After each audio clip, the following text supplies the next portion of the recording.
Sai news కి స్వాగతం. ఇప్పుడే అందిన వార్త. షాక్ ఇస్తున్న కొత్త వైరస్, ఇవన్నీ మూసివేత.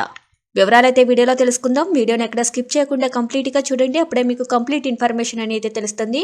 అలాగే ఇప్పటి వరకు మన ఛానల్ ఎవరైతే సబ్స్క్రైబ్ చేసుకోలేదో దయచేసి సబ్స్క్రైబ్ చేసుకోండి. అదే విధంగా లైక్ చేయడం మాత్రం మర్చిపోకండి. ఇంక వివరాల్లోకి అయితే వెళ్ళిపోదాం. చైనా ప్రజలకు కంటి మీద కునుకు లేకుండా చేస్తున్న హెచ్ఎంపీవీ వైరస్ వ్యాప్తిపై భారత్ అప్రమత్తమైంది. హెచ్ఎంపీవీ వైరస్ వ్యాప్తిపై ఆందోళన అవసరం లేదని ఇండియన్ హెల్త్ ఏజెన్సీ దేశ ప్రజలకు సూచించింది. ప్రస్తుతం మన దేశంలో అలాంటి కేసులేం నమోదు కాలేదని స్పష్టం చేసింది. వైరస్ వ్యాప్తిపై దృష్టి పెట్టాలని ఎన్సీడీసీకి ఆదేశాలు జారీ చేసింది. అంతేకాదు, వైరస్ వ్యాప్తిపై అంతర్జాతీయ ఏజెన్సీలతో భారత ప్రభుత్వం సంప్రదింపులు జరిపింది. కాగా హెచ్ఎంపీవీ అనేది ఆర్ఎన్ఏ వైరస్. ఇది న్యూమోవిరిడే మెటాప్యూమో వైరస్ జాతికి చెందిందని నిపుణులు చెబుతున్నారు.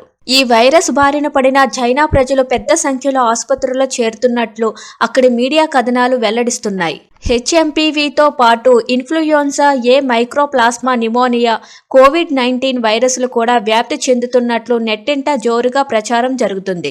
ఎమర్జెన్సీ కూడా ప్రకటించినట్లు సమాచారం. ఈ వైరస్ ప్రధాన లక్షణం శ్వాస తీసుకోవడంలో ఇబ్బందులు, ఊపిరితిత్తులపై ప్రభావం చూపిస్తుంది.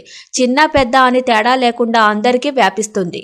ఇలాంటి లేటెస్ట్ న్యూస్ కోసం మన ఛానల్ని లైక్ చేయండి, షేర్ చేయండి, సబ్స్క్రైబ్ చేసుకోండి. Thank you for watching this video.